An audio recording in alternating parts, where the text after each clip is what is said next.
नमस्कार। इस वीडियो में हम लोग इग्नू के बीएजी प्रोग्राम के BHDLA 137 यानी हिंदी भाषा संप्रेषण कौशल विषय का पहला इकाई देखेंगे, जिसका कि शीर्षक है संप्रेषण के मूल तत्व। तो सबसे पहले हम लोग बात कर लेते हैं कि इस चैप्टर का क्या रूपरेखा होगा, इसमें हम लोग क्या क्या चीजें डिस्कस करेंगे। सबसे पहले हम लोग उद्देश्य देखेंगे और उद्देश्य के बाद हम लोग इस पाठ का प्रस्तावना, फिर संप्रेषण के अर्थ, संप्रेषण के जो है अलग अलग रूप जैसे मौखिक, आंगिक, लिखित और जो है आपका संचार माध्यम को जानेंगे। इसके बाद जो है हम लोग संप्रेषण के प्रयोजन को समझेंगे। संप्रेषण के प्रयोजन में हम लोग जो है व्यक्तिगत जरूरत, व्यक्तिगत संबंध, सूचना, आपस में बातचीत, आग्रह, मनोरंजन पर चर्चा करेंगे। और इसके बाद जो है हम लोग चर्चा करेंगे संप्रेषण प्रक्रिया के ऊपर कि संप्रेषण प्रक्रिया में जो है कौन कौन से ऐसे मूल तत्व हैं जो कि हम लोग इसमें चर्चा करेंगे। वो है स्रोत, और इसके बाद हम लोग जो है वक्तृत्व क्षमता, इसके बाद संदेश माध्यम, प्राप्तकर्ता, संदेश प्राप्ति, प्रतिक्रिया, संदर्भ, जीवन मूल्य और दृष्टिकोण, इन सब तत्वों पर जो है हम लोग चर्चा करेंगे। और इसके बाद जो हम लोग सफल संप्रेषण के बारे में जानेंगे और सफल संप्रेषण में क्या अवरोध जो है पैदा होते हैं या होते हैं, उन सब के बारे में भी हम लोग चर्चा करेंगे। और लास्ट में हम लोग सारांश और कुछ प्रश्नों को देखेंगे। तो स्टार्ट करते हैं हम लोग इस पाठ के उद्देश्य से। इस इकाई में हम लोग संप्रेषण के मूल तत्वों पर विचार करने जा रहे हैं। इसको पढ़ने के बाद हम लोग जो है संप्रेषण का अर्थ बता पाएंगे। इसके अतिरिक्त जो है हम लोग संप्रेषण के विविध रूपों का विवेचन भी कर सकेंगे। संप्रेषण के अलग अलग प्रयोजनों का उल्लेख कर पाएंगे, संप्रेषण की प्रक्रिया समझा सकेंगे, सफल संप्रेषण की जानकारी हासिल कर सकेंगे और इसके मार्ग में आने वाली तमाम प्रकार के जो रुकावटें हैं, बाधाएं हैं, उनको भी हम लोग पहचान सकेंगे। तो चलिए इस वीडियो लेक्चर का जो हम लोग प्रस्तावना देख लेते हैं, यानी कि इस इकाई का, इस पाठ का हम लोग प्रस्तावना देखते हैं, परिचय देखते हैं। हिंदी भाषा संप्रेषण कौशल पाठ्यक्रम के पहले खंड की ये पहली इकाई है। इस खंड के अंतर्गत संप्रेषण के विविध पक्षों की जानकारी दी जाएगी। ये इकाई इस खंड को समझाने का आधार प्रदान करती है। संप्रेषण से संबंधित जिन पक्षों पर इसमें विचार किया गया है, उसमें से कुछ पक्षों पर जो है अगली इकाई में विस्तार से विवेचन किया जाएगा। इकाई के आरंभ में संप्रेषण का अर्थ स्पष्ट किया गया है। संप्रेषण बोलकर, लिखकर, शारीरिक हाव भाव आदि के द्वारा संपन्न होता है। संचार माध्यमों द्वारा जन जन तक संप्रेषण किया जाता है। इस इकाई में इसकी चर्चा भी की गई है कि आखिर संप्रेषण की जरूरत क्या है। क्या संप्रेषण के बिना मनुष्य जिंदा नहीं रह सकता है? इसका एक सीधा जवाब ये है कि चूंकि मनुष्य के पास भाषा है, वो अन्य प्राणियों से इसलिए अलग है कि वो भाषा के माध्यम से समाज से जुड़ता है। व्यक्तिगत जरूरत को लेकर मनोरंजन तक की तमाम जरूरतें संप्रेषण के जरिए ही पूरी होती है। यही संप्रेषण का प्रयोजन भी है। अच्छा संप्रेषण बनने के लिए संप्रेषण की प्रक्रिया और संप्रेषण में आने वाली बाधाओं की जानकारी आवश्यक है। आप और हम सुबह से शाम तक परस्पर संप्रेषण करते रहते हैं। कई बार हम कुछ सुनकर भी जो है सुन नहीं रहे होते हैं। कभी कोई हमारी बात सुनकर नाराज हो जाता है, कोई कभी जो है हमारी बात से इतना प्रसन्न हो जाता है कि हमें गले लगा लेता है। वस्तुतः संप्रेषण एक कला है। जो इसमें जितना ही माहिर होगा, उसे जिंदगी में उतनी ही ज्यादा सफलता मिलेगी। उदाहरण के तौर पर मैं एक कहानी सुनाता हूँ। एक राजा ने एक ज्योतिषी को बुलाया और पूछा कि महाराज, मेरी आयु कितनी है? ज्योतिषी ने जवाब दिया, महाराज आप 99 वर्ष की उम्र पूरी कर मर जाएंगे। ये सुनते ही राजा आग बबूला हो गया। उसने ज्योतिषी को फांसी की सजा सुना दी। राजा ने दूसरे ज्योतिषी को बुलाया, उससे भी यही सवाल किया। उसने जवाब दिया, आप शतायु होंगे, आप 100 साल जीवित रहेंगे। इतना सुनते ही राजा प्रसन्न हो गया और उसने ज्योतिषी को 100 गांव इनाम में दिए। दोनों ज्योतिषियों ने बात एक ही कही, पर कहने के ढंग के कारण एक को दंड मिला और दूसरे को पुरस्कार मिला। तो यहाँ पर संप्रेषण का क्या महत्व है, इस बात को जो है भली भांति समझा जा सकता है। अब हमारा जो है 1.2 टॉपिक है और ये है संप्रेषण का अर्थ। देखिए, जन्म लेने के बाद बच्चा जब पहली बार होता है, तो ये समाज के साथ उसका पहला इंटरेक्शन या संप्रेषण होता है। उसके बाद हर एक क्षण और आजीवन संप्रेषण की ये प्रक्रिया जो है जारी रहती है। हम पहले ध्वनि से, फिर जो है शब्दों के जरिए, संवेदनाओं आदि के माध्यम से परस्पर संप्रेषण करते चलते हैं। इसके लिए हम अपनी समस्त ज्ञानेंद्रियों अर्थात कान, आंख, हाथ और अपने शरीर के समस्त अंगों का उपयोग करते हैं। भाषा की इसमें प्रमुख भूमिका होती है। संप्रेषण एक संवाद है, संपर्क है, एक दूसरे तक अपनी बात पहुंचाने का प्रयास है। बोलकर, सुनकर, देखकर, पढ़कर, चित्र बनाकर हम एक दूसरे तक जो है अपनी बात पहुंचाते हैं और दूसरों की बात समझते हैं। ये कहा जा सकता है कि समस्त मानव क्रियाकलाप संप्रेषण ही है।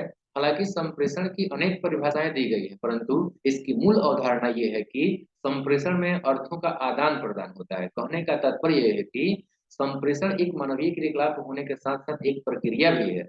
संप्रेषण की इस प्रक्रिया में वक्ता का संदेश श्रोता तक पहुंचता है और श्रोता उस पर अपनी प्रतिक्रिया व्यक्त करता है। मनुष्य का सोचना, मनुष्य की संवेदना और उसका संपूर्ण व्यवहार संप्रेषण के अंतर्गत किया जाता है। इस पक्ष पर हम लोग आगे जो है विस्तार से विचार करेंगे। तो अब अगला टॉपिक है संप्रेषण के विविध रूप, जो कि बहुत ही इंपॉर्टेंट है। ऊपर बताया गया है कि मनुष्य अपने समस्त क्रियाकलापों द्वारा कुछ न कुछ संप्रेषित ही करता है। उसकी आंगिक अभिव्यक्ति, बोलना, देखना, सुनना, पढ़ना, लिखना, किसी न किसी रूप में अलग अलग ढंग से ही संप्रेषण है, अलग अलग ढंग से जो है संप्रेषण ही है। आइए इन सब पर जो है अलग अलग हम लोग विचार करते हैं। सबसे पहले हम बात कर लेते हैं मौखिक संप्रेषण का। ज्यादातर संप्रेषण बोल कर किया जाता है। भाषा इसका मूल आधार और माध्यम है। सुबह उठते ही बोलने की प्रक्रिया के साथ संप्रेषण शुरू होता है और रात में बिस्तर पर जाने तक बोलने का ये क्रम जारी रहता है। बोलना भी एक कला है। बड़े बुजुर्ग कहते हैं, सोच समझ कर बोलो, ऐसा बोलो कि सुनने वाले प्रसन्न हो जाएं। कबीर का ये पद तो आपने जरूर सुना होगा या पढ़ा होगा। ऐसी वाणी बोलिए मन का आपा खोए, औरन को शीतल करें आपहु शीतल होए। ऐसी वाणी का प्रयोग जिसमें दूसरे प्रसन्न हो और अपना भी मन प्रसन्न रहे, जीवन की सफलता का रहस्य है। बोलते समय तीन बातों का ध्यान रखना चाहिए या ध्यान रखना जरूरी है। नंबर एक, शब्द और वाक्यों का चुनाव। आप जो कुछ कहते हैं उसमें आपने किस प्रकार के वाक्यों का प्रयोग किया है, इसका बड़ा असर पड़ता है। जैसे यहाँ पे दिया हुआ है कि डॉक्टर, क्या सारी दवाइयां समाप्त हो गई? मरीज बोलता है, अभी कैसे खत्म हो सकती है? प्रश्न का जवाब प्रश्न में देकर मरीज ने डॉक्टर के प्रश्न का जवाब तो नहीं ही दिया, उसने डॉक्टर को भी नाराज कर दिया। अगर वो जवाब देता, जी नहीं, अभी 4 गोलियां बची हुई हैं, ऐसे बोलने से संप्रेषण पूरा होता और डॉक्टर आगे के इलाज के बारे में सोचता। अतः शब्दों और वाक्यों का प्रयोग सावधानी पूर्वक करना चाहिए। दूसरा, आवाज। आप अपनी बात नम्र आवाज में कहते हैं तो या तो जोर जोर से बोलते हैं, इसका भी असर श्रोता पर पड़ता है। यदि आप आक्रामक ढंग से बोलेंगे तो सुनने वाला नाराज होगा। यदि कोई ग्राहक किसी दुकान पर जाता है और दुकानदार से बोलता है कि मैंने ये साइकिल 2 दिन पहले खरीदी थी, इसका पहिया टूट गया है, जरा बदल दो। इसका दुकानदार बोलता है इसका पैसा लगेगा। ग्राहक, अभी 2 दिन पहले ही तो साइकिल खरीदी थी। दुकानदार, तो क्या साइकिल की बीमा करा लिया था? साइकिल बनवानी हो तो बनवाओ, वरना चलते बनो यहाँ से। अब ऐसी स्थिति में क्या ग्राहक कभी उस दुकान पर दोबारा जाएगा? इस प्रकार आप कहीं नौकरी के लिए साक्षात्कार देने जाते हैं तो इसका चयनकर्ताओं पर काफी असर पड़ता है कि आप किस लहजे में बोलते हैं। तो यहाँ पर अब तीसरा हो जाता है स्वर। आप जो कुछ भी बोलते हैं इसका उसका जो है अर्थ आपको सुनने वाला उसी ढंग से निकालता है। आपने किसी को बुलाया, इधर आओ, आपके इधर आओ बोलने के तरीके से ही सुनने वाला समझ जाएगा कि आप उसे प्यार से बुला रहे हैं या आप उससे नाराज हैं। इसके अलावा आप जो कुछ बोलिए स्पष्ट बोलिए। अगर आप स्पष्ट नहीं बोलेंगे तो सामने वाला आपकी बात समझ नहीं पाएगा और आपकी बात उस तक पहुंच नहीं पाएगी। हाँ, इतना ऊंचा भी नहीं बोलिए कि संदेश का संप्रेषण गलत ढंग से हो जाए। अब इसके बाद जो है नेक्स्ट टॉपिक है आंगिक संप्रेषण। मनुष्य केवल बोलकर ही अपनी बात संप्रेषित नहीं करता, उसके सारे अंग, आंख, हाथ, पैर, कंधे सब संप्रेषण में सहयोग देते हैं। ये गैर शाब्दिक आंगिक अमौखिक संप्रेषण है। शारीरिक संप्रेषण की शुरुआत आपकी वेशभूषा और व्यक्तित्व से होती है। आप जैसे ही किसी एक अधिकारी के कमरे में प्रवेश करते हैं, वो आपकी वेशभूषा और व्यक्तित्व से आपके बारे में धारणा बनाने लगता है। आप उसके सामने कैसे खड़े रहते हैं, कैसे बैठते हैं, इसका भी काफी असर पड़ता है। अक्सर लोगों को देखा गया है कि वे किसी दफ्तर में किसी अधिकारी की टेबल पकड़कर झुक जाते हैं और तब तक झुके रहते हैं जब तक वह अधिकारी झुंझला कर कह न दे, जनाब जरा सीधे खड़े रहिए। आप जाने अनजाने सामने बैठे अधिकारी को अपने व्यक्तित्व के बारे में बता रहे होते हैं।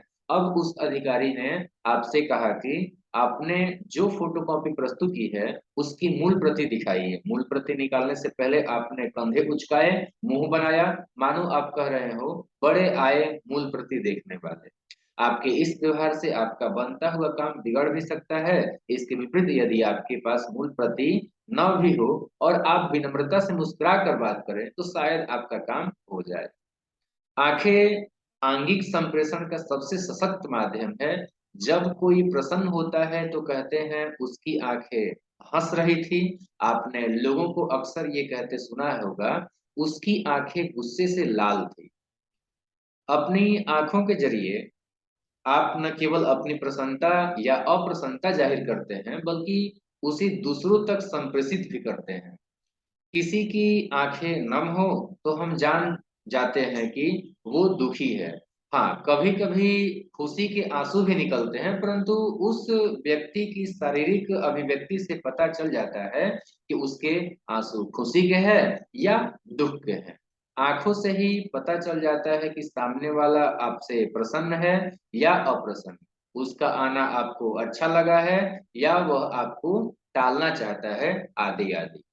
इसके बाद हम चर्चा करेंगे लिखित संप्रेषण का। आप बोलकर और देखकर तो संप्रेषण करते ही हैं, लिख कर भी अपनी बात दूसरों तक पहुंचाते हैं। आप पत्र लिखकर अपनी बात दूसरों तक पहुंचाते हैं। लेखक कहानी, कविता, नाटक, उपन्यास आदि लिखकर अपने को पाठकों तक पहुंचाता है। लिखना एक कला है। योजनाबद्ध ढंग से लिखकर आप अपनी बात सही ढंग से संप्रेषित कर सकते हैं। किसी भी प्रकार का लेखन करने के लिए 5 बातों का ध्यान रखना चाहिए। क्या, क्यों, कौन, कब और कैसे। इन 5 शब्दों को ध्यान में रखकर लिखने से आप अपना संदेश सही ढंग से प्राप्तकर्ता तक पहुंचा सकते हैं। इसी स्थिति में संप्रेषण पूरा होता है। चलिए इन पांचों शब्दों पर हम लोग चर्चा करते हैं। नंबर 1, क्या। लिखते समय सबसे पहले ये ध्यान देना चाहिए या रखना चाहिए, आपका संदेश क्या है। पत्र, रिपोर्ट, टिप्पणी, लेख, कहानी, कुछ भी लिखने से पहले ये तय कर लीजिए कि आपको लिखना क्या है। अर्थात सबसे पहले विषय का निर्धारण कर लीजिए। इसके बाद चर्चा करेंगे हम लोग क्यों का। विषय तय हो जाने के बाद आप लेखन का उद्देश्य तय कीजिए। इसमें निम्नलिखित पक्ष शामिल हो सकते हैं, जैसे सूचित करना, निवेदन करना, पुष्टिकरण करना या समझाना। इसके बाद जो है नेक्स्ट है कौन।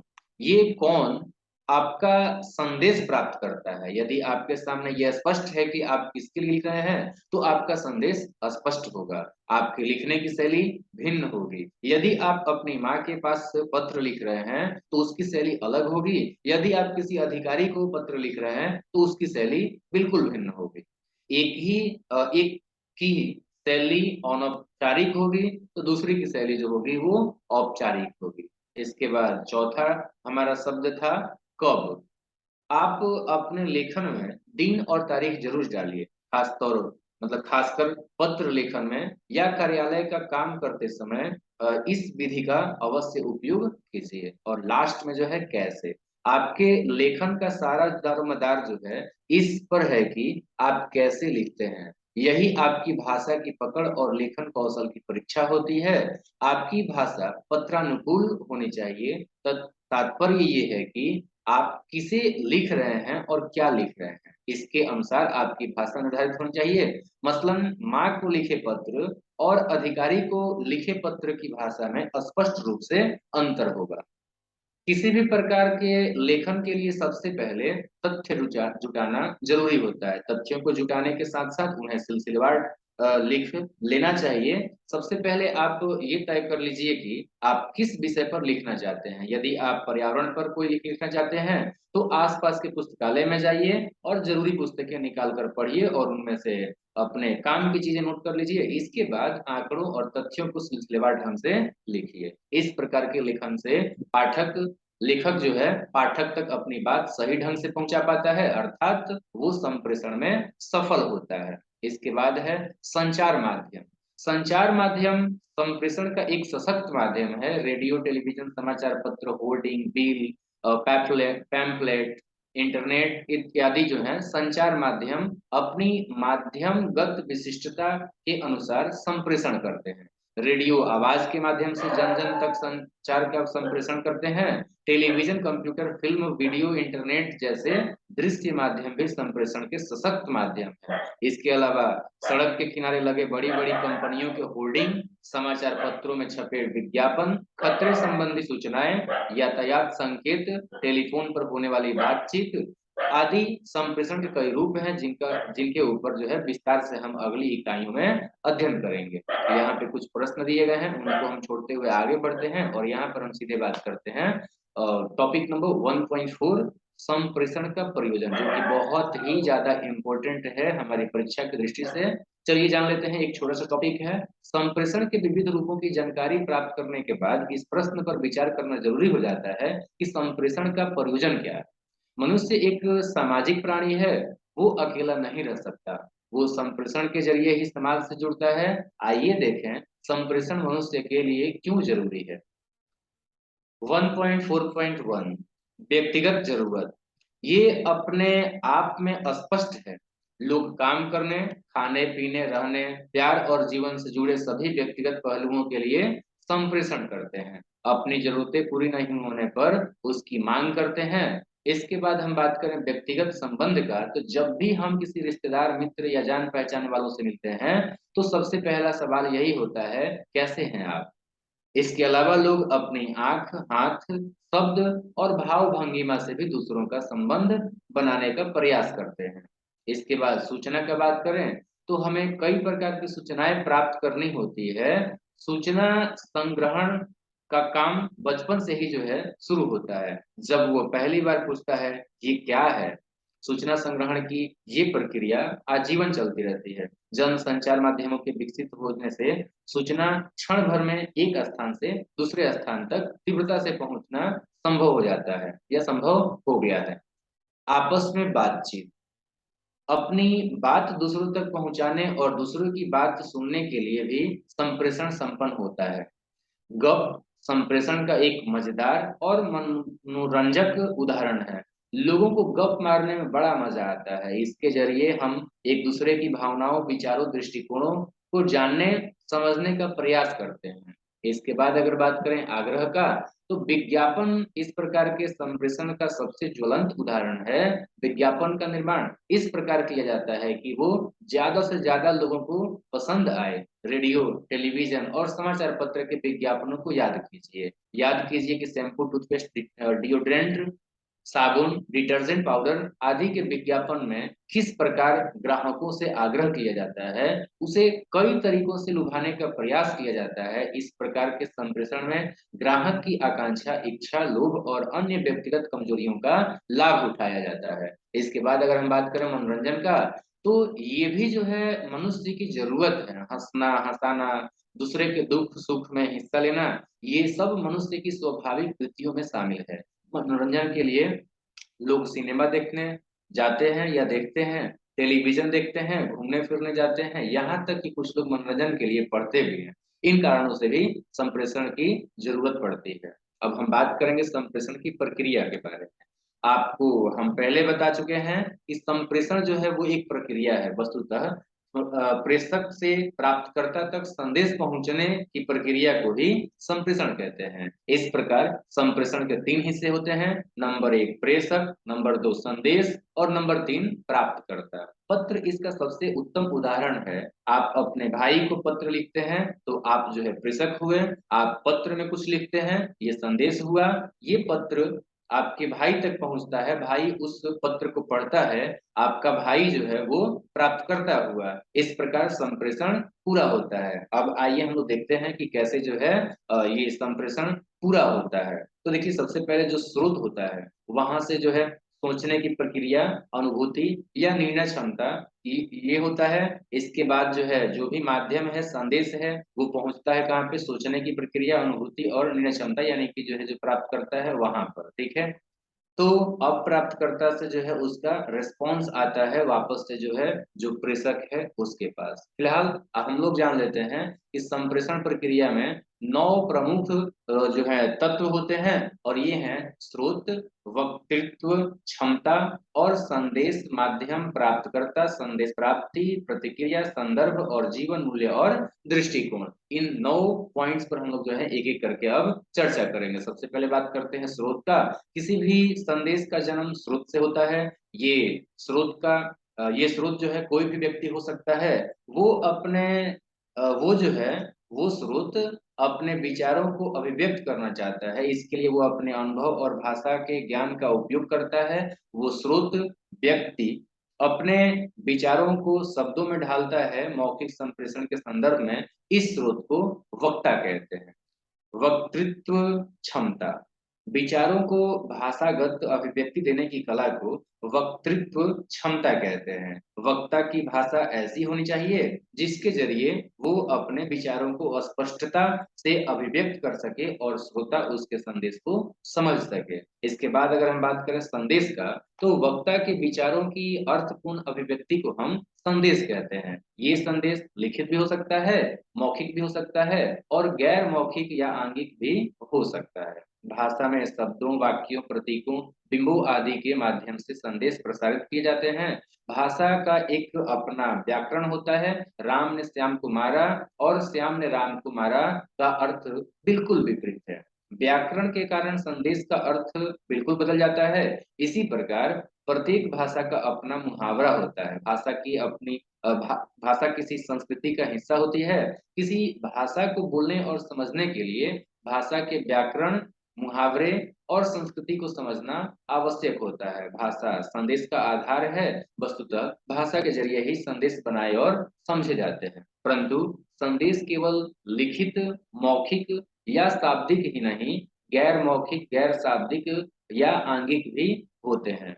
मनुष्य अपने हाव भाव, शारीरिक मुद्राओं और चेष्टाओं, आवाज के उतार चढ़ाव, गति, सुर परिवर्तन से भी काफी कुछ कह सकता है। यह कह जाता है, अपनी भावनाओं को संप्रेषित कर देता है। कहने का तात्पर्य यह है कि हमारे संदेश कई बार आंगिक या गैर शाब्दिक भी होते हैं। इसमें भाषा नहीं होती, परंतु अर्थ जो है पूरा होता है। सुविधा की दृष्टि से मौखिक या अमौखिक संप्रेषण को अलग तो कर दिया जाता है, परंतु ये विभाजन कृत्रिम है। वस्तुतः मौखिक या आंगिक अभिव्यक्ति एक दूसरे से गुथे होते हैं, एक दूसरे में गुथे होते हैं। जाओ एक शब्द, परंतु कहने के अंदाज में इसका अर्थ बदल जाता है। ये आदेश भी हो सकता है, अनुमति भी, क्रोध भी क्रोध की अभिव्यक्ति भी हो सकती है, स्नेह का भी, हड़बड़ी का, बोधक भी हो सकता है, गड़बड़ी का भी। संप्रेषक को भाषा और वाणी में तालमेल रखना चाहिए ताकि उसका संदेश सही ढंग से संप्रेषित हो सके। माध्यम, संदेश किसी माध्यम से प्रेषक से प्राप्तकर्ता तक पहुंचता है। मौखिक संप्रेषण में हवा के माध्यम से होता है। वक्ता से श्रोता तक संप्रेषण हवा के माध्यम से होता है। वक्ता द्वारा बोला हुआ संदेश हवा में तैरते हुए श्रोता तक पहुंचता है। अब तो रेडियो तरंगों, सैटेलाइट आदि के माध्यम से संदेश को दूर दूर तक फैलाया जा सकता है। जनसंचार माध्यम जैसे टेलीविजन, रेडियो, इंटरनेट द्वारा इनका इस्तेमाल किया जाता है। इसके अलावा लिखित संप्रेषण की स्थिति में लिपि माध्यम होती है जिसे हम आंखों से ग्रहण करते हैं। इसके बाद अगर हम बात करें प्राप्तकर्ता के बारे में, तो वक्ता या स्रोत जिस तक अपना संदेश भेजना चाहता है उसे श्रोता या प्राप्तकर्ता भी कहते हैं। मौखिक संप्रेषण में श्रोता ही प्राप्तकर्ता होता है जो संदेश ग्रहण करता है। ये भी हो सकता है कि संदेश जिसके लिए तैयार किया गया हो उसके अतिरिक्त दूसरे श्रोता भी इस संदेश को सुन लें और उन पर उस संदेश का प्रभाव जो है वो पड़ सकता है। मान लीजिए हम किसी दोस्त का हंसी में मजाक उड़ा रहे हो और वो हमारी बात सुन ले, जिस तक हम अपना संदेश नहीं पहुंचाना चाहते उस तक संदेश पहुंच गया और इससे दोस्ती खतरे में पड़ सकती है। इसके बाद अगर हम बात करेंगे संदेश प्राप्ति का, तो प्राप्तकर्ता द्वारा संदेश को विचारों में ढालने की प्रक्रिया को संदेश प्राप्ति कहते हैं। अंग्रेजी में इसे डिकोडिंग कहा जाता है।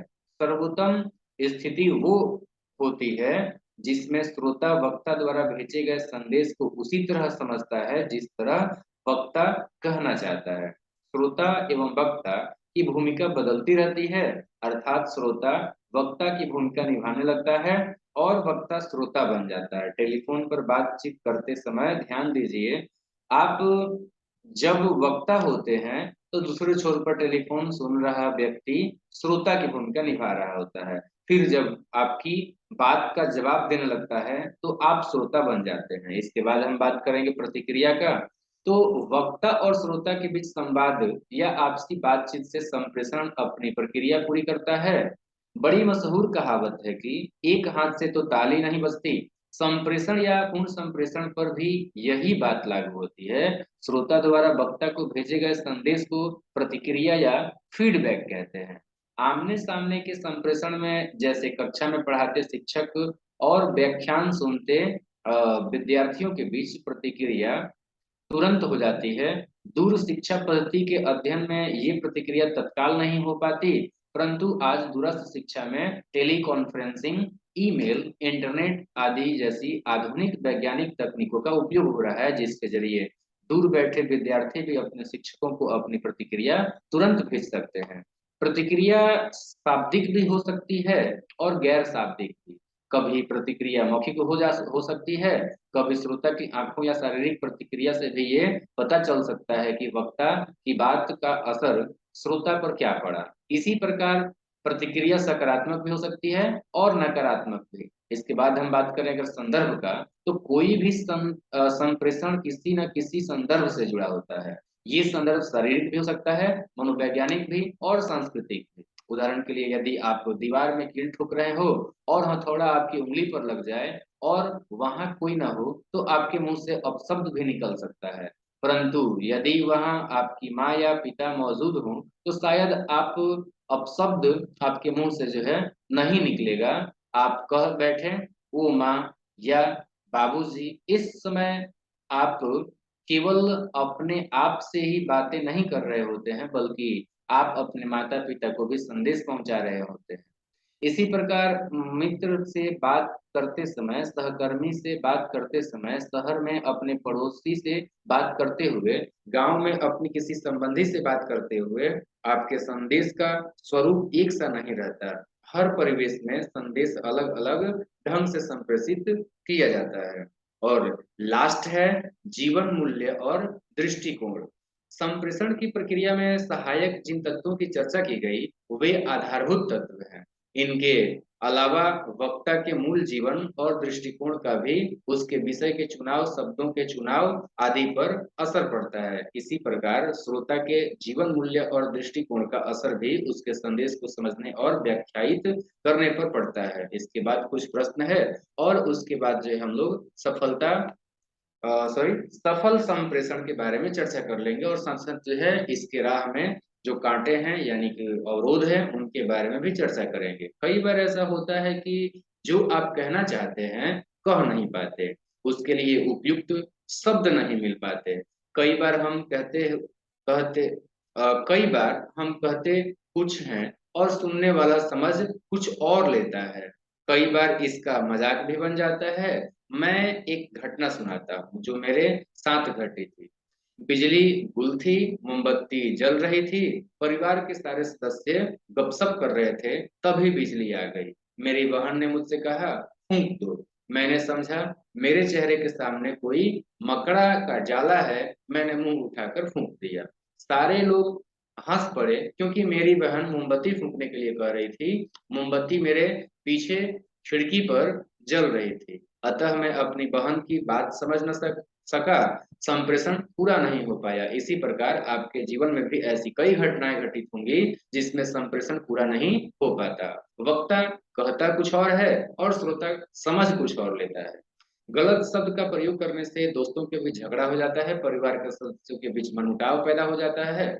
संप्रेषण संपर्क का काम करता है। जब ये संपर्क टूटता है तो संप्रेषण अधूरा रह जाता है। जैसा कि हम आपको पहले बता चुके हैं कि बोलकर, सुनकर, लिखकर, पढ़कर संप्रेषण पूरा होता है। यहाँ हम सफल संप्रेषण की बात कर रहे हैं। वक्ता द्वारा प्रेषित संवाद श्रोताओं तक पहुंचता है और वक्ता जो कुछ कहना चाहता है श्रोता उसे उसी रूप में ग्रहण करता है, तो संप्रेषण सफल माना जाता है। संप्रेषण की प्रक्रिया पर बातचीत करते हुए हमने विस्तार से इसकी चर्चा की है। आइए अब हम ये पता लगाने की कोशिश करें कि सफल संप्रेषण में बाधा कैसे आती है।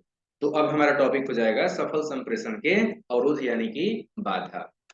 हम ये पहले ही बता चुके हैं कि वक्ता से श्रोता तक या लेखक से पाठक तक जब संदेश से सही रूप में नहीं पहुंच पाता है तो संप्रेषण जो है असफल रहता है। इस असफलता के कई कारण हो सकते हैं, जिनमें से कुछ का उल्लेख हम कर रहे हैं। पहला है गलत संदेश। संदेश को सही ढंग से संप्रेषित न करना और उसे जो है ठीक ढंग से समझ नहीं पाना सफल संप्रेषण में सबसे बड़ा जो है अवरोध है। आप अपने जीवन में कई बार ऐसे अनुभव से गुजरे होंगे या गुजर चुके होंगे जब या तो आप अपनी बात ठीक से संप्रेषित नहीं कर पाए या संदेश को ठीक से समझ नहीं पाए। ऊपर मोमबत्ती वाली जिस घटना का जिक्र किया गया उसका सबसे बड़ा कारण था कि संदेश अस्पष्ट था। अगर ये कहा जाता कि पीछे जल रही मोमबत्ती को बुझा दे तो श्रोता संदेश को ठीक ठीक समझ सकता या समझता, पीछे मुड़कर मोमबत्ती बुझा देता। क्या आप बता सकते हैं कि ये संप्रेषण क्यों अधूरा रह गया? संदर्भ नहीं बताया गया क्या बुझाना है। दूसरा कि गलत शब्द का इस्तेमाल किया गया, फूंकना। अगर संदर्भ स्पष्ट न हो और उपयुक्त शब्द का प्रयोग न किया जाए तो संप्रेषण कभी अपने लक्ष्य की प्राप्ति नहीं कर सकता। अतः सफल संप्रेषण के लिए संदर्भ और भाषा स्पष्ट होनी चाहिए और प्रयुक्त शब्द उपयुक्त होने चाहिए। इसके बाद है गलत शब्दों का चुनाव। कुछ भी बोलिए, सोच समझ कर बोलिए। एक भी गलत शब्द आपके संप्रेषण को तो बाधित कर ही सकता है, आपको इससे नुकसान भी हो सकता है। आपके जो है संबंधों में दरार आ सकती है, आपका बना बनाया काम बिगड़ सकता है, आपकी स्थिति हास्यास्पद हो सकती है। अब कुछ अभ्यास के प्रश्न हैं जो कि आप लोग खुद से कर लेंगे और उसके बाद है सुनना और समझना। चलिए इस पर चर्चा करते हैं। यदि श्रोता वक्ता की बात ध्यान से नहीं सुनता या पुस्तक पढ़ते वक्त मन कहीं और लगा होता तो वक्ता की बात श्रोता सुनकर भी नहीं सुन रहा होता और पाठक जो है पुस्तक की पंक्तियों से गुजरता तो जरूर है पर वो पुस्तक संप्रेषित नहीं हो पाती। आपने भी कई बार अनुभव किया होगा कि आपसे कोई बात कर रहा है और आप थोड़ी देर बाद पूछ बैठते हैं, क्या कहा? मैंने सुना नहीं। क्या कभी आपने इस पर विचार किया है कि सामने वाले की बात आप क्यों नहीं समझ पाए? इसी प्रकार कक्षा में अध्यापक पढ़ा रहा होता है और विद्यार्थी का ध्यान कहीं और रहता है और वो अध्यापक के मुख से निकला एक भी शब्द नहीं पकड़ पाता। क्या आपने कभी सोचा है कि ऐसा क्यों होता है? आप किसी दफ्तर में जाते हैं, उस अधिकारी के पास जाते हैं जिससे कि आपको काम है। आप पूछते हैं, अंदर आ सकता हूँ? अधिकारी किसी काम में व्यस्त है, उसकी बात नहीं आपकी बात जो है सुन नहीं पाता। आप खड़े रहते हैं, थोड़ी देर बाद उसकी निगाहें आप पर पड़ती है, वो पूछता है, हाँ, क्या काम है? आपके इस संदेश को मैं अंदर आ सकता हूँ, उसने सुना नहीं। अतः यदि श्रोता संदेश को ठीक से सुनता नहीं है, तो भी संप्रेषण जो है वो बाधित होता है। फ़ोन पर बात करते समय आपने कई बार महसूस किया होगा कि उधर से बोलने वाले की आवाज़ सुनाई नहीं दे रही।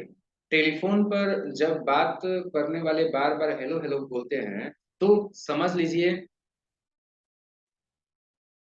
संप्रेषण पूरा नहीं हो पा रहा। टेलीफ़ोन की आवाज़ धीमी आना, टेलीफ़ोन लाइन में शोर या खटखटाहट कुछ भी कारण हो सकता है, परंतु मूल बात यही है कि वक्ता का संदेश श्रोता तक नहीं पहुँच पा रहा है। भाव-भंगिमा की बात करें, तो भाव-भंगिमा संप्रेषण का एक माध्यम भी है और बाधा भी है। मुस्कुराते हुए किसी का स्वागत करना, क्रोध से किसी को देखना, किसी को देखकर मुँह बिचकाना, व्यंग से हँसना, कंधे उचकाना आदि कई ऐसी भाव-भंगिमाएँ हैं, जिनसे व्यक्ति विशेष अपनी भावना दूसरे व्यक्ति या समूह तक संप्रेषित करता है। परंतु इस प्रकार के संप्रेषण से सबसे बड़ा खतरा ये है कि आपके द्वारा संप्रेषित भाव का गलत अर्थ न लगा लिया जाए। इस कारण संप्रेषण में हाव-भाव की महत्वपूर्ण भूमिका है। भाषा यहाँ मौन होती है। इस प्रकार के संप्रेषण में स्थानीय भिन्नताएं भी होती हैं। यदि उत्तर भारत का कोई व्यक्ति दक्षिण भारत जाए और वहाँ अगर वो वहाँ की परंपरा से परिचित न हो तो उसे हमेशा हाँ नहीं प्रतीत होगा। क्योंकि उत्तर भारत में नहीं के लिए जिस प्रकार सर हिलाते हैं, उसी प्रकार दक्षिण भारत में हाँ के लिए सर हिलाते हैं। उत्तर भारत में हाँ के लिए आगे पीछे और नहीं के लिए दाएं बाएं सर हिलाते हैं। एक बार पुनः बता दूं कि उत्तर भारत में हाँ के लिए आगे पीछे और नहीं के लिए जो है दाएं बाएं सर हिलाते हैं, जबकि दक्षिण भारत में हाँ के लिए दाएं बाएं सर हिलाते हैं। अतः सांस्कृतिक विभिन्नता के कारण भी भाव भंगिमा सफल संप्रेषण में बाधा बन सकती है। बोलने का ढंग का बात करें तो आपके बोलने के ढंग से भी संप्रेषण प्रभावित होता है। यदि आप सही बात भी ऊंची आवाज में या चिल्ला कर बोलते हैं तो आपके संदेश के गलत संप्रेषण की संभावना बढ़ जाती है। यदि किसी की आवाज भारी कर्कश हो तो भी संप्रेषण बाधित हो सकता है। नेक्स्ट है भाषा ज्ञान।